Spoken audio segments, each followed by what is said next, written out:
Alright guys, we are back for another Dokkan battle video. So, continuing the red zone no item sweeps. With the Wicked Bloodline red zone, I've just been sort of trying to, knock out stages here and there with various teams, right? I want to get all three of the red zones done with all of the teams in the game. Now, after LR Vegeta and Trunks were introduced, Majin Vegeta's horrible team got a huge upgrade. I am really not a fan whatsoever of Majin Vegeta's team. I feel like Boo Saga has just completely fallen off, and it's just not in a good spot at all. And then with Vegeta and Trunks introduced, right, two things happen. Number one, the best unit in the game is added to Vegeta's team. Number two, the best unit in the game is now a Trunks, which activates Majin Vegeta's passive, which makes Majin Vegeta very good. So, in that all of these runs we'll do here, we're sweeping the movie Red Zone. We have three very strong units in every run, the two Majin Vegetas, and then Vegeta and Trunks. Many of the 200% teams, I really do not enjoy running two of the leader, right? Stuff like STR Goku and Gohan's team, LR Carnival Goku's another character I hate running two of. But Majin Vegeta, two of him, I actually found to be very good. Because Majin Vegeta can really generate a lot of ki and health for the team with his orb changing when he falls below 88% HP. I found it to be pretty strong, along with his damage reduction, right? This opening fight against Turles, of course, is very weak. I'm not the biggest fan of Majin Vegeta's team. I do think it is pretty subpar, but the first four fights did not give Majin Vegeta's team any struggles at all. Turles, right, just a very free and easy fight here.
Alright, next we're gonna fight Lord Slug.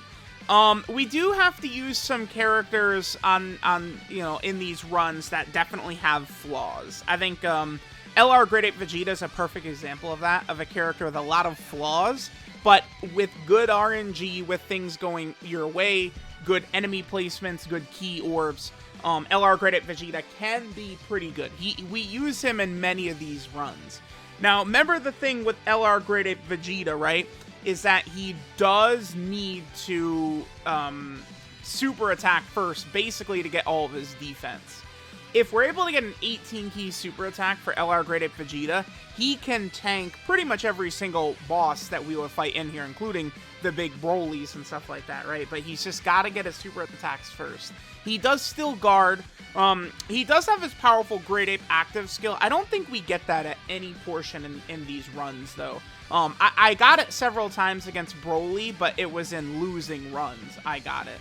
I don't believe we got his Great Ape transformation at all. You could do it when you fall below 40% HP. We're using some other characters here. AGL Evolution Blue Vegeta.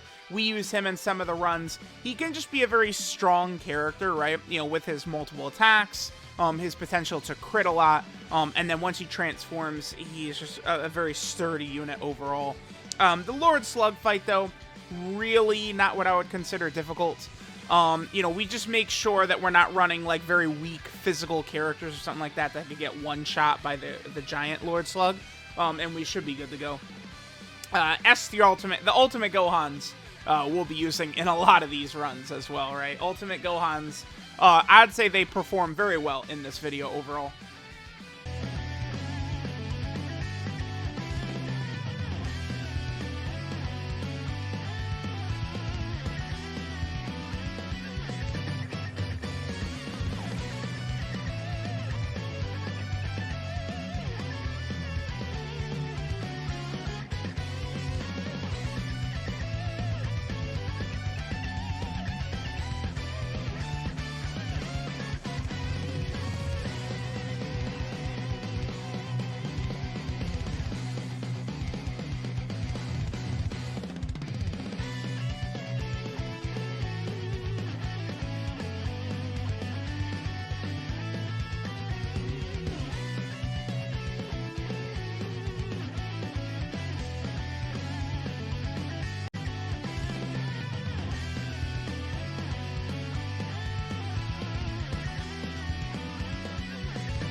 Alright, next, we are going up against Cooler. Now, remember, this exact, movie, right, like this sort of portion of the series, there are two Red Zone fights based around this. this is the far easier one, the far easier red zone fight right here. This one is really not too bad with this team. I think we do go pretty slow, because remember, Cooler's strongest phase in here is physical, right? Which can really slow us down if we're not going to get crits with the Majin Vegetas and then LR Vegeta and Trunks. LR Vegeta and Trunks, of course, do have built-in crits, and of course, remember, they do stack as well, so they will get stronger and stronger. The fact that we are fighting many physical enemies, though, means STR Ultimate Gohan is significantly stronger. STR Ultimate Gohan going up against a physical enemy is really powerful, because you'll always have his passive activated, right? So he will be able to really seriously put in a lot of work. We do use Tech Ultimate Gohan's SSR in several of the runs as well. Tech Ultimate Gohan's SSR certainly can get caught very easily. Tech Ultimate Gohan's SSR can struggle for ki a lot as well, right? Like, there's definitely major issues in running his SSR, but it's just much more safe than most of the characters on Majin Vegeta's team, right? Again, Majin Vegeta has a very large team, but it's very old characters, right? Like, even, like what are the units we're using from this year? I guess Majin Vegeta, Grade 8 Vegeta, I guess the Evolution Blue Vegeta's this year, STR Ultimate Gohan, right, Vegeta and Trunks, but, you know, most of the options are characters from years ago, right? So that's why we are sort of running into a lot of these fights with very similar setups. A lot of times I potentially would like to potentially use the double Ultimate Gohan as a rotation in some of these fights. It can work rather well. The two Ultimate Gohans together really do link quite nicely, right? And they get a huge defensive buff by having, like, All in the Family up. One other thing to look for in all these runs, keep in mind, is that if we do start to sustain damage, which up to this point in the video so far we haven't really gotten there, Majin Vegeta will begin generating INT orbs. So Vegeta and Trunks, you know, we can have them stack up, stack up, stack up. Majin Vegeta will create INT orbs, and then they can heal hundreds of thousands of HP. We get huge HP regeneration from Majin Vegeta and the Vegeta and Trunks combo. It can be very, very strong. One other thing to keep in mind, too, with a lot of these runs is we are moving very slow. These are very slow fights, right? We don't really have, like, offensive powerhouses. Vegeta and Trunks really could do a lot of damage, depending upon if their crits are activating or their additionals or something like that.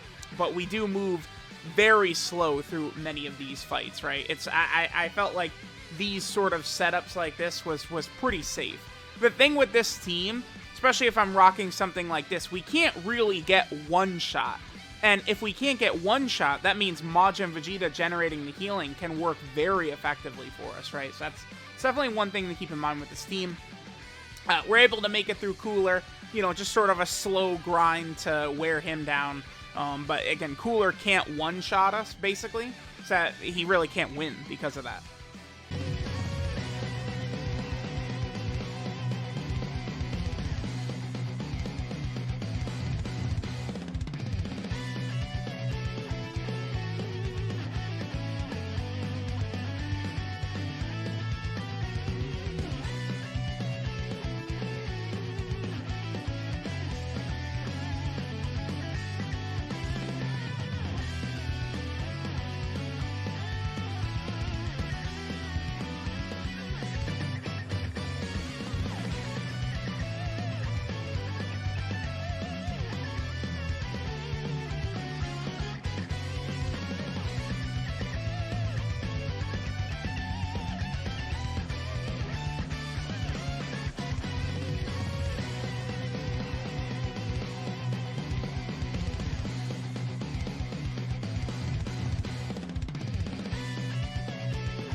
All right, next we're going to fight Android 13. I was able to bust out the Tech Dragon Ball Super Trunks for this fight. Dragon Ball Super Trunks a pretty solid EZA. He certainly is hurt a bit by the 7th anniversary power creep, but again, most characters really were. You know, the 200% leader skills being introduced, Dokkan ramped things way up, so that, you know, you really needed to rely and take advantage of a lot of those characters. Remember that in terms of the 200% leader skill, LR, Vegeta, and Trunks are not on the 200% leader skill. All of the Vegetas are, however, right? So the Ultimate Gohans are not on the leader skill. You know, Vegeta and Trunks, even this Tech Trunks is not, but every Vegeta character we're using is actually on the 200% leader skill, right? So at the very least, we were, you know, able to have like Grid 8 Vegeta on it, the Majin Vegetas, any just normal Vegeta character we're using will be on it, right? Because remember, the 200% is for gifted warriors. It's weird. It's like they intended for Trunks and Goten to be decent on the team, like Kid Trunks and Kid Goten, but like, dude, they're ass. Like, nah. Well, I'm good. I'm good on all that. I'm using all those Trunks and Goten characters, right? Like, nah, I'm good. Okay, so this fight is really not tough at all. Again, it's with the lineup we're rocking here, it's going to be very difficult for Android 13 to kill us. Tech Ultimate Gohan's SSR can certainly take damage if we're going to miss super attacks with him, but for the most part, this team is going to be pretty tanky, and if Android 13 begins to do damage to us, it's just going to cause Majin Vegeta to create orbs, and then we'll be able to heal that HP back up, right? Which will be very, very good. So Android 13 has never really been a tough fight. Like, it's the fact that he's just AGL basically the whole way through just makes it to where he's really not that threatening at all.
Alright guys, next we are fighting Bojack. Now, Bojack really is a very, very tough fight, but this team is actually a very good matchup for the Bojack fight, right? Because we have double Majin Vegeta, we have Vegeta and Trunks, and then we do have access to, like, INT LR Vegeto, right? The 3rd anniversary LR, who can be very formidable, depending upon the situation. And we even can use Xeno Super Saiyan Vegeta here, who we are using. The point is, we have all these INT characters who Bojack is not going to have an easy time locking them in, like, slot 1 and killing them instantly, right? Really, with this team, the whole point is, as long as the boss can't just, like, instant kill us, it's going to be very difficult for us to lose. This fight, like many of these other fights too, goes very long. But it's intentional. Like, a lot of these fights, I do intentionally try and go very slow to let, you know, characters build up, right? The stronger Vegeta and Trunks get towards the end, the better. Remember, if we get into a position where we fall under, I believe it's, 50% HP for Vegeta and Trunks, they can use their active skill. Which, if they've done a lot of stacks, it will annihilate these red zone bosses. Then their active skill will give us extra defenses and stuff like that, and things can just really generally, look very good for us. I think this run might be the slowest I've ever gone through Bojack's minions here, but again, it does work out very well for us because characters like Xeno Vegeta and Vegeta and Trunks can really just sort of build up, right? The Majin Vegetas, a lot of times, he does need to get his 6 orbs to get his full damage reduction, but just the damage reduction from Trunks along with his high stats and, my Majin Vegeta's built full dodge because, I need this character to be defensive for me, not offensive. It really does work out quite well. It's very easy to, a lot of times, if we're hurt, to give him the orbs he needs. Like if he needs to get the orbs, if we're going up against one of these tough bosses, but then at the same time, I can miss super attacks if we want to go slowly through these fights, right? The INT Bojack phase could catch us, like if he supered in LR Vegeto or like Xeno Super Saiyan Vegeta, that would be very bad. I believe I did lose once to INT Bojack super attacking my Xeno Super Saiyan Vegeta. Remember, he's decent, that Xeno Super Saiyan Vegeta. Both the Xeno Super Saiyan Vegeta and the Super Saiyan Goku are really decent characters because guess what? They stack, right? Very simple. Characters that stack like that definitely can have a little bit more usage right there. So we eat a bunch of damage from Goku, which, again, for many teams certainly could be an issue. But for us, taking damage like that only strengthens the team, because then the Majin Vegeta start orb changing, right? Then, Vegeta and Trunks can begin healing us like crazy. There's just going to be more orbs on the field, so it'll be easier, for Majin Vegeta to get his orbs and all these characters to get their orbs, right? But basically, by the time we reach Tech Bojack, there's not really going to be too much he could do to take us out. If Vegeta and Trunks get locked out of slot 1, remember that they don't guard, but they're still going to be rocking, potentially 700k defense plus by that point, which means Bojack could not one-shot them anyway, and they're INT, right? So they have type advantage against Bojack. So, again, once we make it past INT Bojack, just the fact that we, the 3 strongest units on the team essentially are INT in every single run we do, and we'll actually be able to not get taken out by Bojack pretty much no matter what he does, right? Because we have these really powerful INT characters. So there is the Bojack fight. Again, this is one of the longer ones. A real slow grind here. But, I felt it was important, right, to try and build up our defenses as much as possible before we reach INT Bojack, so that he would have a more difficult time sort of taking us out, right?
All right, next we are moving on to the Janemba fight. Now, it is rather funny, this Janemba fight right here.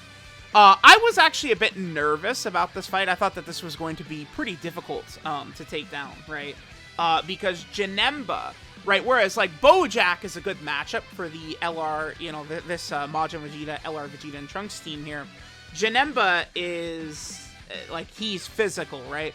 So he potentially could do a lot of damage to Majin Vegeta. I think Majin Vegeta probably would get hit fairly hard. Vegeta and Trunks will probably be okay by the time we reach physical Janemba, but Majin Vegeta, I think, could potentially take a lot of damage, especially if we get caught where we're not able to give him his 6 orbs or something like that. We certainly could be in trouble.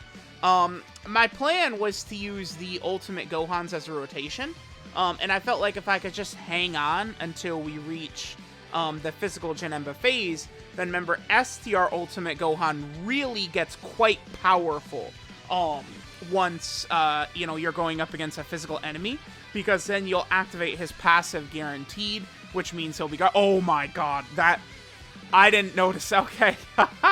Yep, there it is.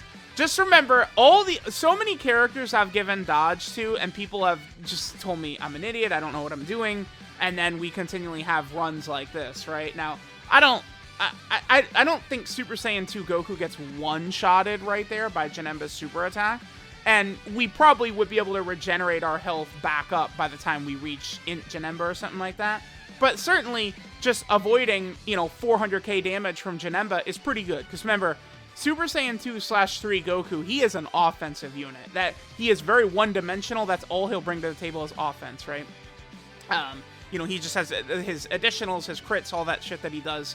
But, you know, we do have to sort of protect him defensively. And that's why the full dodge build helps out a lot there. I felt like that Goku could be good, though, against INT Janemba. Sometimes in the past, INT Janemba has given me issues. So I wanted to include the Super Saiyan 2/3 Goku on the team. And hey, he did his job. Dodging that super attack certainly helped us out. Now, here's where we run into problems, right? I wanted to keep up our rotation right here. Janemba supers us in the second slot right here. I hate when a boss... Look at that. That one solid attack in the middle slot, that's where Janemba supers. Now, I guess we can, you know, be proud of STR Ultimate Gohan because he does survive. Not with the most health ever, but STR Ultimate Gohan. I'm curious, does he additional super right here or is this one super? He does additional super. Oh my god. That, if he does an additional super, we die right there. We lived because he got the additional. So Janemba super's right there, and we'll be okay. Only a cool 600k damage, but we live, right? So here's, you know, what I've talked about a lot throughout this video, right? Of how impressive this team's sort of like comeback ability is because of the Majin Vegetas we can show in display right here. So this is our first instance, I believe, of Vegeta and Trunks' father-son Gallic Gun. I use it here. Remember, Janemba's only got 1 health bar for the physical and INT phase, but that gives us a huge defensive increase, which means we're going to heal a lot more from the orbs. Double Majin Vegeta on rotation meant that there was a lot of orb changing, which meant we were able to get as many orbs as we needed for all 3 units, right? And this turn right here, I think, is a good display, again, of sort of the team's comeback ability with Majin Vegeta creating orbs, but even pretty early on in the fight, only on turn 5, I mean, look at that. We healed basically over 200,000 health on just this turn alone. And, you know, we're able to sort of make it back. Remember that once we get to physical Janemba, STR Ultimate Gohan is going to be fine. He's going to be fantastic. And by the way, INT Majin Vegeta really can be very impressive. I mean, look at that. Right, we saw STR Ultimate Gohan eat 600k, and then Majin Vegeta takes that double digits. Now, keep in mind, that is a buffed Majin Vegeta, because we were able to have access to, whatchamacallit, the father-son Gallic Gun, right, which gives a huge defense increase for the turn. And I actually dusted off STR Vegito for this fight as well, to more or less give me the Scouter. I felt like if I got to this point and we had the Scouter, that could help, and then the healing potentially could be good right here. I think my intention here was I was actually going to reset the turn, but I looked at it and it's like, I mean, this is perfect, right? Like, Super Vegito will take damage from Janemba, but, I mean, the Gohans are not going to take damage from Janemba, so we're going to have basically full health once we get to the end right there. which means, you know, even if Vegeto's taken 50, 60, 70, 80, 90, 100k per normal, we aren't going to die, and then Majin Vegeta's just going to create orbs next turn so we can heal up anyway. So I felt very comfortable leaving Super Vegito in for the remainder of this fight, rather than, you know, getting the Scouter and sort of resetting. And Vegito does, I mean, the boy can do damage. He's still a very good offensive unit. Look at that, 1.4 million without a crit. Definitely a help to do that much damage. And then look at this little bastard right here, supering at the end. You gotta hate that. But there we go. Janemba we actually got done in one try. Thank God S2 Ultimate Gohan double super, or else we would have gotten one-shotted by Janemba. Typically, this team is not going to struggle as long as we can't get one-shotted. That's kind of the thing. Alright, so there we go. We took care of Janemba. Now let's move on to the final fight.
Alright, guys, now we'll move on to the toughest fight by far, Broly. Broly really was a very difficult fight.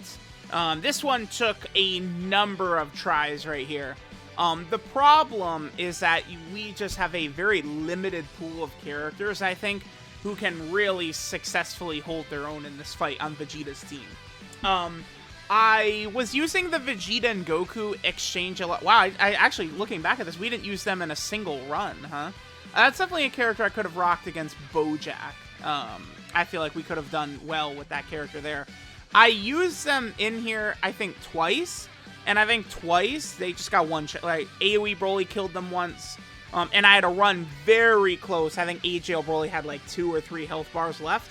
And then Vegeta and Goku got one-shotted. I was not able to get the revive and exchange into Goku. Goku could be very good, right? The Vegeta-Goku exchange unit. Goku can be very, very, very strong in these fights against Broly and stuff like that. But it's just, it's not easy, right? Like, the thing about, like, I think LR, Evolution Blue Vegeta, and that Vegeta and Goku, they could potentially be very good for this fight to help you get through the AoE phase of Broly. That, of course, is always what's so difficult. AoE Broly just does so much damage. Oftentimes, if he just super attacks right at the start of slot 1, it is very difficult to overcome that with many of the teams in the game, right? Even the cooler team, on a lot of turns, if Broly just supers right away instantly slot 1, you're probably going to die, right? So it can be very, very tough. Now, we use Tech Ultimate Gohan's SSR, of course, right? He's guarding. The point of basically this team is we have a bunch of characters who potentially could tank Broly's AoE. My goal here was to just make it past AoE Broly and then just rely on Majin Vegeta and Trunks to carry me home past, you know, when we're fighting AGL Broly. But my major concern was AoE Broly. He is a huge nightmare, right? I actually did try Xeno Super Saiyan Vegeta a little bit in here. I mean, he could be very helpful with his stacking and then, of course, his support, but he would get caught by AoE Broly. It's like, you always think that, like, oh, we could just, like, float him off and he's not even going to be there when AoE Broly happens, but, you know, a lot of times, with these builds I'm running with this team, we're just not doing damage very quickly. So eventually, Broly was typically just catching me, right? I was continually getting caught by Broly. So I eventually settled on this. I mean, this is essentially a very turtle lineup. AGL Evolution Blue Vegeta, he's a character that can double-digit tank AGL Broly's normal attacks at the end after he's transformed into Evolution Blue Vegeta. And that Blue Vegeta can also survive super attacks, or excuse me, he could survive the AoE Broly super attack, which is one reason I was very comfortable bringing him. LR Graded Vegeta can be very good here. Again, we don't get it in this run, but we could potentially do his Grade Ape transformation, which can be very helpful, right? Especially against maybe like AoE Broly, right? You know, to transform, maybe get some quick damage on him, try and finish him off quickly before he gets another AoE super attack in. I'm trying to think what else to talk about. The final explosion, typically I don't like to use it too often, Majin Vegeta's final explosion, because it does hurt us. It can do okay damage. It is a guaranteed crit. And then Majin Vegeta does get guaranteed crits for the rest of the turn. But I feel like in many situations, I feel like I'm not super comfortable losing the HP. There are sometimes it can be good, right? Majin Vegeta can, you know, proc the final explosion, and then the Majin Vegeta on the next rotation, right? Could get, you know, his int orb changing, which can be very good. But, I mean, this was just a very, very long fight, right? Just, you know, trying to play it carefully, hope we just don't get caught by one of these tough Brolys. It's funny, this entire fight, we've just been so low on health, but we are able to, you know, eventually come back. We're able to make it past AoE Broly. We're able to survive against AGL Broly. Again, Majin Vegeta, very impressive. If you can bring a Trunks on the team, that's not like a huge detriment that's going to get you killed. Majin Vegeta can be very good, right? And it's like Majin Vegeta is just so strong next to LR Vegeta and Trunks. They really work so good. It's like Majin Vegeta creating those orbs. The fact that they made Vegeta and Trunks int like Majin Vegeta is just such a blessing because, again, it just means that you're creating a bunch of orbs in which they can heal you up with. The other thing, too, to keep in mind with this SSR Gohan, he, you know, can typically survive super attacks from AoE and AGL Broly, but he's stacking so slowly that he really will take quite a bit more damage than, like, you know, of course, Tech Ultimate Gohan right here, or, you know, potentially even, like, Majin Vegeta and stuff like that. The Gohan, the difference between greatly stacking and regular stacking, it does become very apparent in these fights, so there we go. I mean, with this, I've no items Broly with every single 200% team. This was the final team I had to do it with. The Raditz movie compilation is still coming. I have to finish some of the fights in there. Again, I'm just working through so many fights right now with so many teams. I have been sort of like knocking them out here and there. I still got to finish some runs with Carnival Goku's team. Of course, I still have to go through the Wicked Bloodline Red Zone with a lot of teams still, which is, it's just very tough. The Wicked Bloodline Red Zone is just very hard, right? Because it's like, whereas like Broly and Bojack in some of these fights, we just are stacking up so long. Eventually, it just becomes hard for the boss to kill us. But that's not how it works in the Wicked Bloodline Red Zone, right? Where you do not have this time to just stack up all day long, right? So let me know what you guys think of Majin Vegeta sweeping the movie Red Zone. Thanks, guys, for watching, and I will catch you guys next time.